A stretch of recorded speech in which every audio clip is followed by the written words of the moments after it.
السلام علیکم، آپ دیکھ رہے ہیں ہو کیا رہا ہے۔ میں ہوں فیصل عباسی، میرے ساتھ موجود ہیں عارف نظامی صاحب۔ بہت شکریہ نظامی صاحب آپ کا۔ آج کے پروگرام میں کچھ ذکر کریں گے کورونا سے متعلق بھی، اور کورونا کو لے کے کچھ اہم فیصلے بھی ہوئے ہیں۔ پنجاب میں جو بازاروں کی ٹائمنگز ہیں ان کو مزید بڑھا دیا گیا ہے۔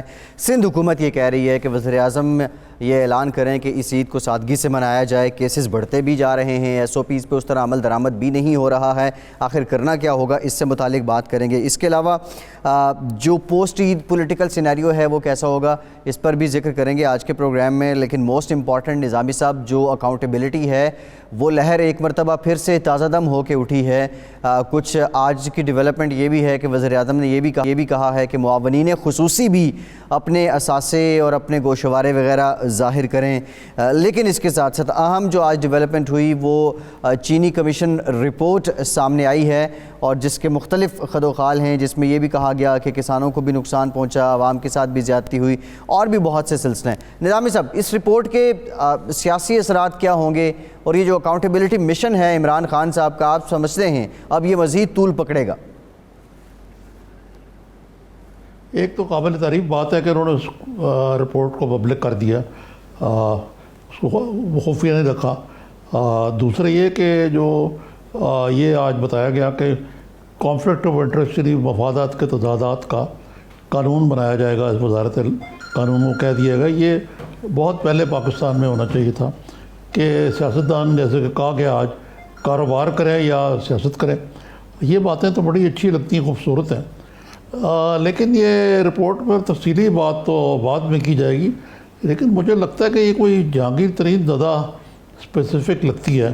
مثلاً اس میں یہ ہے کہ ساری جو خرابیاں ہیں اس کے ذمہ دار جو ہیں وہ جہانگیر ترین کے JDW ہے، اوور انویسٹنگ وہ کرتے تھے، کسانوں کو بینک کے طور پہ وہ پیسے دیتے تھے، چٹوں میں پیسے لیتے تھے، اسمگلنگ، اور اگر جس الزام حساب سے لگایا گیا تو کوئی 30-35 16.5 ارب تو صرف ایک ہی بنتا ہے جو آن پیپر جو وہ کہہ رہے ہیں شہزاد اکبر صاحب۔ ایک تو یہ بات ہے۔ دوسرا یہ ہے کہ یہ جو ترین صاحب کا معاملہ تو ایک ہوا، اس کے علاوہ مثلاً جو دوسری بات بڑی عجیب لگی مجھے کہ ایک طرف تو کانفلکٹ آف انٹرسٹ کی بات ہو رہی ہے، دوسرے کہا گیا ہے کہ جی خسرو بختیار ہیں، ان کے بھائی شوگر مل کے مالک ہیں، ان کا تو کوئی تعلق ہی نہیں ہے۔ اور وہی ٹیکنیکلی شاید بات ٹھیک ہو کہ چناؤ ہو رہے ہیں، لیکن کیا یہ دیکھنے کی ضرورت ہے کہ کیا خسرو بختیار صاحب اس شوگر مل کے اگر مدار المعام نہیں تو اس کے محرک تو وہی ہیں، چودھری منیر سے مل کے جو یہ لگائی گئی ہیں اس کے پیچھے بھی وہی ہیں۔ پھر تیسرے یہ کہ آیا وہ جو انکم ہوتی ہے وہاں سے اس کے بینیفیشری وہ ہیں یا نہیں ہیں۔ تو ایک تیسری بات یہ ہے کہ جو سیاسی طور پہ دیکھا جائے تو اس میں زیادہ تر تو دیکھیں نا PTI کے ارکان آ جاتے ہیں۔ مثلاً تاندلیہ والا شوگر مل جو ہے وہ ہمایوں اختر صاحب کی جو ان کے خصوصی معاون ہیں، اسپوکس پرسن ہیں۔ یہ دیکھنا ہوگا کہ اس میں اگر ڈنڈی ماری جاتی ہے جو کانفلکٹ انٹرسٹ والا معاملہ ہے اور کچھ لوگوں کو بچایا جاتا ہے اور کچھ کیا جاتا ہے سلیکٹیو، تو وہ کوئی میرے خیال سے اس میں تفصیلی بات تو بعد میں کریں گے۔ جی بالکل نظامی صاحب، اس رپورٹ کو ڈیٹیل آتی تھی دوسرے اس کو ڈیٹیل ابھی نہیں، اس میں علاوہ جو دوسرے سٹیک ہولڈر ہیں شوگر مل ایسوسی ایشن وغیرہ، ان کا بھی کوئی پوائنٹ آف ویو سامنے آنا چاہیے۔ نظامی صاحب، ہم نے رابطہ کیا پاکستان شوگر ملز ایسوسی ایشن سے، وہ یہ کہہ رہے ہیں کہ ہم اس رپورٹ کو پڑھیں گے اور اس کے بعد رسپونڈ کریں گے۔ نہیں وہ ٹھیک ہے، لیکن میں ایک اور بات کی طرف آ رہا تھا کہ خان صاحب نے بہتر کام کیا یہ، پھر وہ یہ کریں کہ اچھا کام کریں، ٹیکسٹائل مل اور جو انڈسٹری کے سیکٹر ہیں ادھر بھی اگر وہ فورینسک آڈٹ کریں گے، کمیشن بنائیں گے، تو ادھر بھی ان کو جو ٹیکسٹائل مل والے جو ہر وقت ہاتھ پھیلائے سبسڈیز مانگتے رہتے ہیں، انہوں نے بھی بڑے بڑے کھانچے مارے، تو اس کو سامنے لے کے آئیں، سب کا احتساب کریں، بے لاگ احتساب کریں، تو پھر ہی بات بنے گی نا۔ کیونکہ یہ چیزیں جو چینی کے بارے میں بتائی ہیں، یہ بدقسمتی سے ہمارے جسد سیاست میں ایک بڑی کامن چیز ہو گئی ہے کہ سیاسی انفلوئنس کے ذریعے آپ یہ لگا، اور خاص طور پہ یہ شوگر مل تو ضیاء الحق کے دور میں سیاستدانوں نے لگانے شروع کی ہے جی اصل، اگرچہ اس میں میاں نواز شریف کی فیملی اور اومنی گروپ جو کہ وہ جو زرداری صاحب کے قریبی بزنس مین ہیں، بلکہ انہی کی کہا جاتا ہے بعض اوقات ملے، وہ بھی شامل ہے، لیکن پرسنٹیج بہت کم ہے. میجر بینیفیشری وہی لوگ ہیں جو کہ اس حکومت میں اس وقت حکمران ہیں. ٹھیک ہے نظامی صاحب، ایک بریک لیتے ہیں اور بریک کی احتساب کا جو سلسلہ اس سے متعلق بات کریں گے. معاونین خصوصی اب اپنے گوشوارے اور اثاثے ظاہر کریں، یہ اب ڈیولپمنٹ ہوئی ہے، اس پہ بھی بات کریں گے. ہمارے ساتھ رہیے.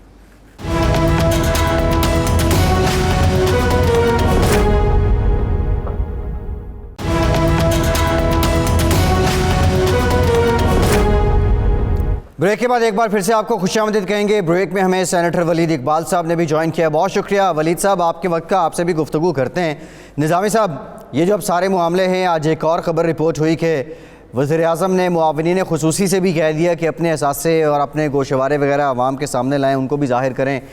اب یہ جو آپٹکس ہیں، تو وہ احتساب کا جو مشن تھا جس نام پہ عمران خان صاحب نے ووٹ لیے تھے، وہ اب بلا تفریق آگے بڑھے گا، خواہ ان کی اپنی پارٹی کی لوگ کیوں نہ ہوں. نظامی صاحب.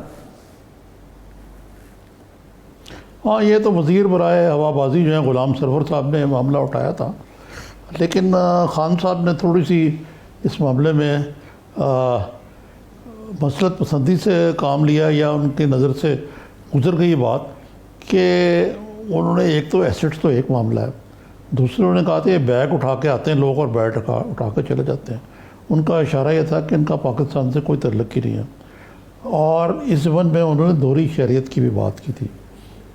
تو ان کا دوہری شہریت کا تعین ہونا چاہیے کہ مثلاً جو زلفی بخاری صاحب ہیں، وہ کس باغ کی مولی ہیں، کہاں سے آئے، اور ان کا ترہ امتیاز صرف یہی ہے کہ وہ معاون خصوصی کے علاوہ خصوصی دوست بھی ہیں پی ایم کے، اور اگر ان کی دوہری شہریت ہے تو یہ صرف پابندی جو ہے ان 27 وفاقی وزراء پہ نہیں ہونی چاہیے، بلکہ جو معاونان خصوصی اور ایڈوائزر ہیں ٹھیک ہے ان پہ بھی ہونی چاہیے. اس کا اسپرٹ کا تقاضا ہے.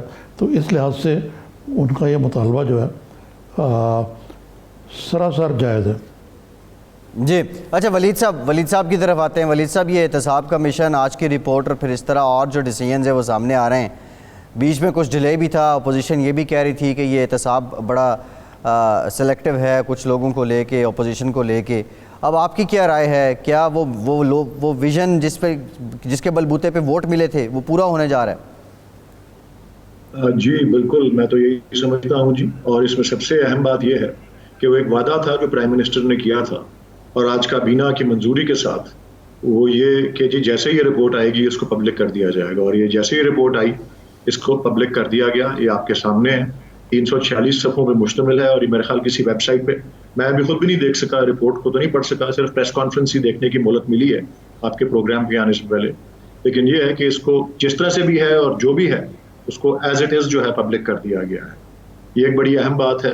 اور اس کے علاوہ جو آپ نے بتایا کہ جی حالانکہ قانون میں اس کی کوئی پابندی ایسی یا کوئی ایسا لازم نہیں ہے، لیکن یہ جو غیر منتخب افراد ہیں ان کے حوالے سے، لیکن یہ خصوصی معاونین اور یہ مشیر وغیرہ جو ہیں ان سے بھی حالانکہ قانون ان پہ لازم نہیں کرتا، لیکن ان کو بھی یہ ہدایت دی ہے پرائم منسٹر نے کہ اپنے اثاثوں کو جو ہے وہ ان کے گوشوارے دیں اور ان کو پبلک کیا جائے گا، تاکہ یہ تعین، مقصد اس کا یہی ہوتا ہے کہ جو پبلک آفس ہولڈرز ہیں وہ پبلک آفس ہولڈ کرنے کے بعد تمام عوام کو اور اس کے علاوہ متعلقہ حکام کو بھی اس بات سے آگاہی ہونی چاہیے کہ ان کے اثاثوں میں کوئی کمی بیشی ہوئی ہے ایسی کہ جن کا ان کے سرکاری ذمہ داریوں سے تو کوئی تعلق تو نہیں ہے کہیں. یہ شفافیت میں ایک اہم قدم ہے.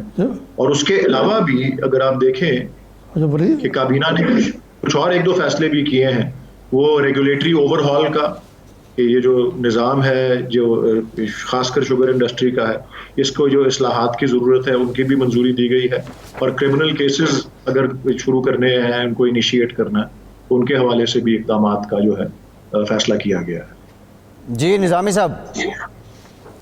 لیکن جی ولید صاحب یہ بتائیے کہ یہ تو بڑا اچھا ہے آپ نے بتایا کہ یہ دوہری شہریت کا معاملہ تو ٹھیک ہے، سوری جو ان کے ایسٹس ڈکلیئر کرنے کا، لیکن یہ دوہری شہریت بھی تو اتنا ہی بڑا ایشو ہے، اس کو کیوں اگنور کر دیا گیا؟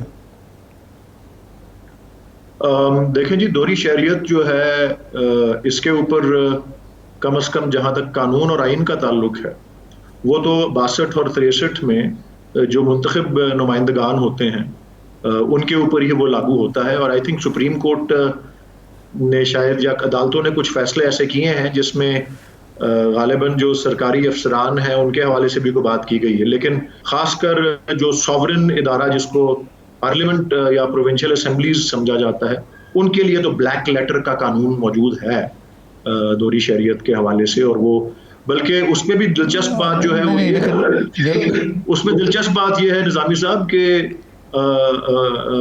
ایک آج سے اگر آپ 8-9 سال پیچھے چلے جائیں، یا غالباً اس سے زیادہ نہیں 10-12 سال، حالانکہ یہ آئین میں 1985 سے ہے، لیکن یہ 10-12 سال پہلے سے یہ نافذ، یہ 10-12 سال ہی پہلے ہوا ہے. جی ان جی کے لیے بھی جنرل مشرف کے شوکت عزیز کے کیبنٹ میں خاصی تعداد تھی لوگوں کی جو دوہری شہریت رکھتے تھے، لیکن اس وقت یہ نافذ نہیں ہوا تھا، لیکن یہ نافذ بعد میں ہونا شروع ہوا ہے. جی نظامی صاحب کچھ کہنا چاہ رہے ہیں آپ؟ ہاں نہیں، یہ تو میں کہہ رہا ہوں ولید صاحب کہ یہ جو ماضی میں تو جو کچھ ہوتا رہا، آپ کی حکومت تو آئی اسی لیے نیا پاکستان ہے، نئی جہتیں ہیں، نئے طریقے ہیں. ان پرانے پاکستان میں تو سب کرپٹ تھے آپ کے مطابق.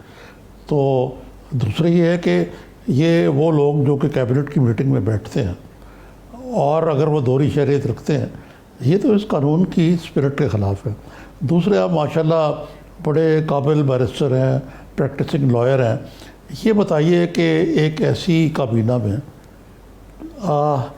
جس کی تقریباً 50 میں سے 27 جو ہیں وزیر ہیں صرف، باقی تو ایڈوائزر اور اسپیشل اسسٹنٹ ہیں جو ان الیکٹڈ لوگ ہیں. تو جب ایک پارلیمنٹری سسٹم ہے یا صدارتی نظام ہے، میرا تو خیال ہے کہ اس میں کوئی غالباً اس میں بھی پتہ نہیں، مجھے شک پڑتا ہے کوئی آئینی ہے کوئی اس معاملے میں کوئی لمٹ کہ ایسا نہیں کیا جا سکتا؟ نہیں جی، اس پہ آئینی لمٹ جو ہے وہ واضح طور پہ تو نہیں ہے، لیکن اس کو اسلام آباد ہائی کورٹ میں چیلنج کیا گیا ہوا ہے. جو خصوصی معاونین کے تقرر اور ان کے جو فرائض کی جو سر انجام دے رہے ہیں، خصوصی معاونین کا تصور دیکھیں، ایڈوائزرز جو 5 ایڈوائزرز ہیں اور جو آبویسلی کیبنٹ کے جو ممبرز ہیں ان کا تو آئین میں تذکرہ ہے، لیکن خصوصی معاونین کا تذکرہ آتا ہے رولز آف بزنس میں. تو اس حوالے سے اس وقت یہ معاملہ خصوصی معاونین کے سٹیٹس کے حوالے سے جو ہے یہ انڈر چیلنج ہے اسلام آباد ہائی کورٹ میں اس وقت. لیکن فی الحال تو اس کے اوپر کوئی کسی قسم کی ممانعت یا پابندی جو ہے، ایڈوائزرز جو ہیں ان الیکٹڈ ایڈوائزرز جن کا رینک فیڈرل منسٹر کا ہے، اس کے اوپر آئینی پابندی ہے کہ وہ 5 سے زیادہ نہیں ہو سکتے، اور وہ اس وقت 5 ہی ہیں، جس طرح ملک امین اسلم صاحب ہیں، یا عشرت حسین صاحب ہیں، یا حفیظ شیخ صاحب ہیں، یا رزاق داؤد صاحب ہیں، اور 5ویں اب جو ہے وہ بابر اوان صاحب جو ہیں 5ویں وہ. جی جی جی وہ 5 ہی ہیں. خصوصی معاونین کی تعداد میں کوئی پابندی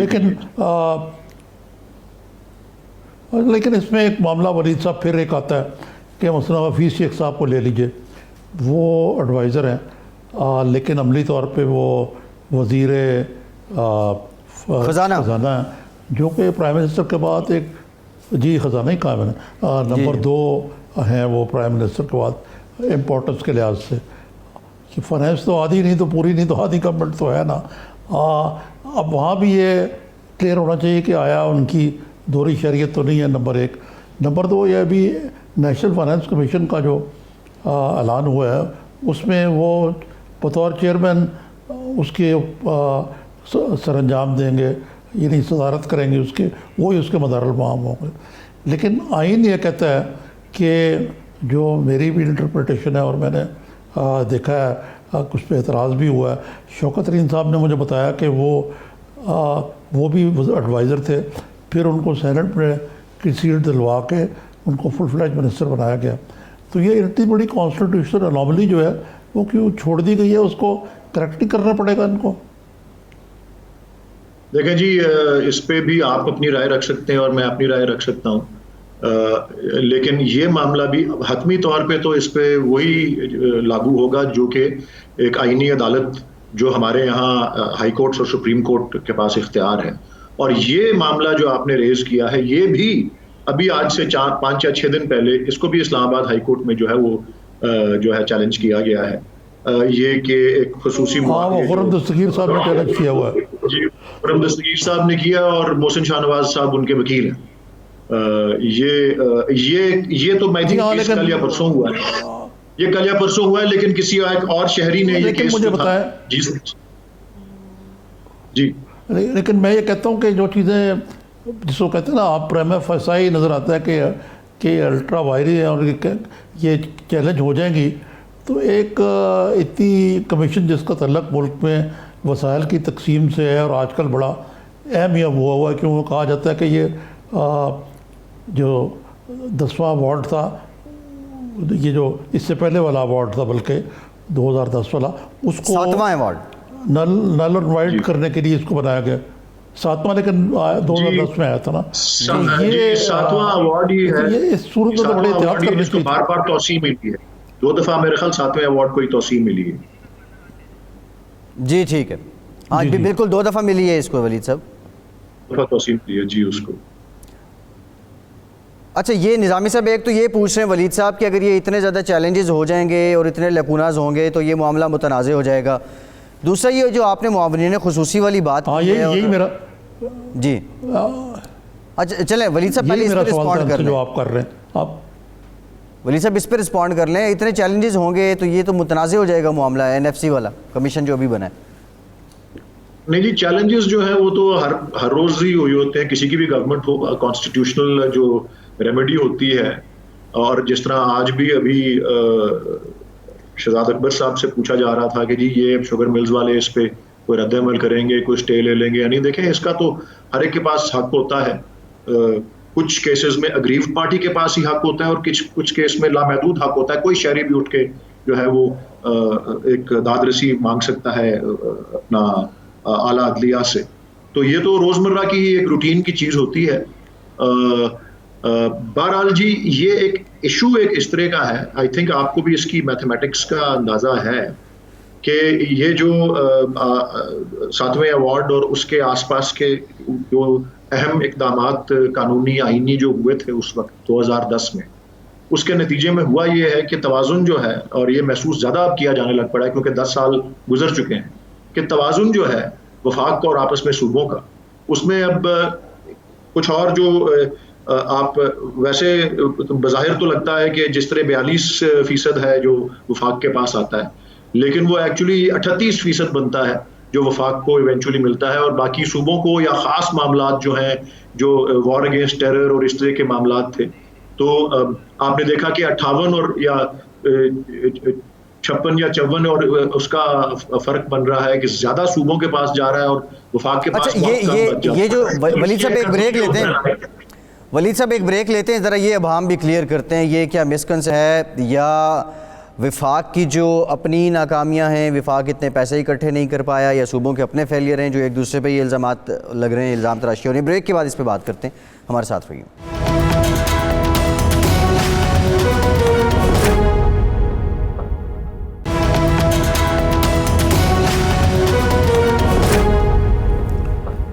بریک کے بعد ایک بار پھر سے آپ کو خوش آمدید کہیں گے. ولید صاحب بریک سے پہلے آپ NFC کی بات کر رہے تھے, اس سے پہلے نظامی صاحب نے شوکت ترین صاحب سے متعلق بات کی تھی, جن کو سارا یہ 7ویں NFC ایوارڈ کا روح رواں سمجھا جاتا تھا. وہ یہ کہہ رہے ہیں کہ غلطی یا وہ جو ٹرمز اینڈ کنڈیشنز یا وہ جو شیئر ڈسٹریبیوشن ہے امنگ وفاق اور صوبے, اس میں کوئی خامی نہیں ہے. اصل میں ہوا یہ ہے کہ اس کے بعد حکومتیں جتنی آئیں وہ ٹیکس ٹو GDP نہیں بڑھا سکے, ریونیو اکٹھے نہیں ہوئے, اور اس وجہ سے یہ سارا معاملہ ہے. آپ کیا سمجھتے ہیں, یہی مسئلہ ہے یا وہ جو ڈسٹریبیوشن ہے اس میں کوئی پرابلم ہے؟ نہیں جی میں دیکھیں جی آپ کو بالکل سچی بات بتاؤں گا, میں وہ والی تجربہ اور وہ والی مہارت تو نہیں رکھتا جو کہ شوکت ترین صاحب رکھتے ہیں, لیکن جتنی معلومات میرے پاس ہیں وفاقی حکومت کے ترجمان کے طور پر, وفاقی حکومت کا موجودہ وفاقی حکومت کا تو موقف یہی ہے کہ اس میں توازن جو ہے وہ اس وقت اس نوعیت کا ہے جو کہ بہت زیادہ صوبوں کے جھکاؤ جس کا صوبوں کی طرف بہت زیادہ جھکاؤ ہے، اور وفاق جو ہے اس کے پاس بہت کم وسائل جو ہے وہ رہ جاتے ہیں، اور اس لیے بہت زیادہ پھر اس کو انحصار کرنا پڑتا ہے بیرونی قرضوں پر اور اندرونی قرضوں کے اوپر بھی، اور اس توازن کو ہے اس کو درستگی کی ضرورت ہے۔ مجھے جہاں تک جو انفارمیشن میرے پاس ہے وفاقی حکومت کی پوزیشن، موجودہ پوزیشن کے بارے میں، وہ تو یہی ہے، اور ڈیفینیٹلی اس میں جو ہے کوشش بھی اس وقت فیڈرل گورنمنٹ اس کو فکس کیا جائے۔ جی، اس میں ایک پرابلم ہے ولید صاحب کہ جو یہ 7ویں کمیشن میں جو 7ویں NFC ایوارڈ میں جو چیز طے ہو گئی تھی، یہ 57.5% اور باقی جو ہے وہ وفاق کے پاس، اس کو آئینی طور پر نہیں تبدیل کیا جا سکتا؟ یہ بطور وکیل آپ بہتر بتا سکتے ہیں، کیا ایسا ہی ہے؟ جی، اس میں بھی کوئی آئینی جو ہے ایک پابندی لگائی گئی ہے کہ جو صوبوں کو ایلوکیٹ کر دیا گیا ہے اس میں اس سے کم نہیں ہو سکتا، اس سے زیادہ جو ہے وہ ہو سکتا ہے لیکن اس سے کم نہیں ہو سکتا۔ یہ ایک آئینی تقاضا جو ہے۔ میرا ذہن میں یہ سوال آتا ہے، ایک تو دیکھنا ٹیکس ٹو GDP ریشیو 1% ہر سال بڑھانا تھا، وہ وہیں کا وہیں ہے جو 2010 میں تھا، ایک۔ دوسرے یہ ہے کہ حکومت نے کہتے ہیں کہ جی ہمارے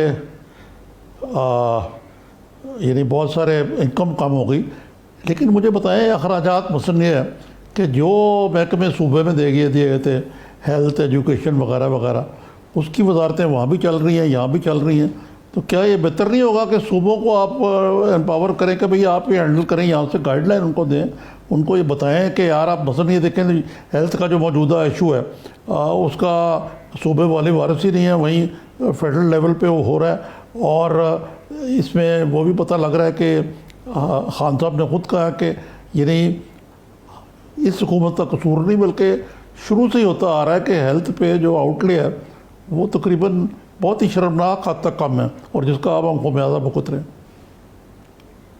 جی، یہ دو جو سبجیکٹس ہیں، ہیلتھ والا بھی اور جو ایجوکیشن والا بھی ہے، اس میں وفاق کا رول جس طرح ابھی ہے اور 18ویں ترمیم کے بعد خصوصاً، وہ تو زیادہ ایک اوور آل پالیسی اور کوآرڈینیشن کا ہے، اور جہاں تک اس کی ٹیریٹوریل جو ہے یا جس علاقے پر وہ لاگو ہو سکتا ہے وہ تو اسلام آباد کی ٹیریٹری ہی ہے صرف زیادہ سے زیادہ، اور اس میں جو ادارے ہیں اور دونوں لوگوں سے۔ لیکن یہ بات جو ابھی شروع ہوئی ہے، خاص کر پچھلے ایک آدھے مہینے میں زیادہ اس کو اہمیت کیونکہ اس ملی ہے، کیونکہ اسد عمر صاحب بھی اس پہ اسٹیٹمنٹ دے چکے ہیں، شاہ محمود صاحب بھی دے چکے ہیں، شفقت محمود صاحب بھی دے چکے ہیں، کہ جو ڈیولوشن کی گئی تھی 2010 کی 18ویں ترمیم میں، اپریل میں جو 2010 میں ہوئی منظور، اس میں جو یہ 35-40 معاملات جو کلی طور پہ صوبوں کے پاس چلے گئے، ان میں کچھ ایسے تھے جن کی نوعیت جو تھی اصولاً ایسی تھی جن کو وفاق کے پاس رہنا چاہیے تھا، اور اس میں یہ دو زیادہ شعبے جو ہیں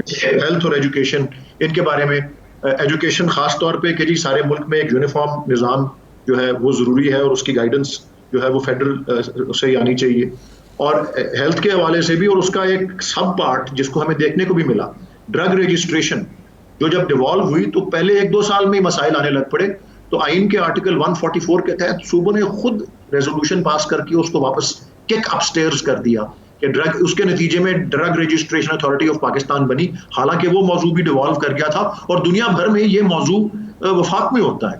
تو کچھ ایسی کمی بیشی ہوئی ہے 18ویں ترمیم میں جس کو فکس کرنے کی ضرورت ہے۔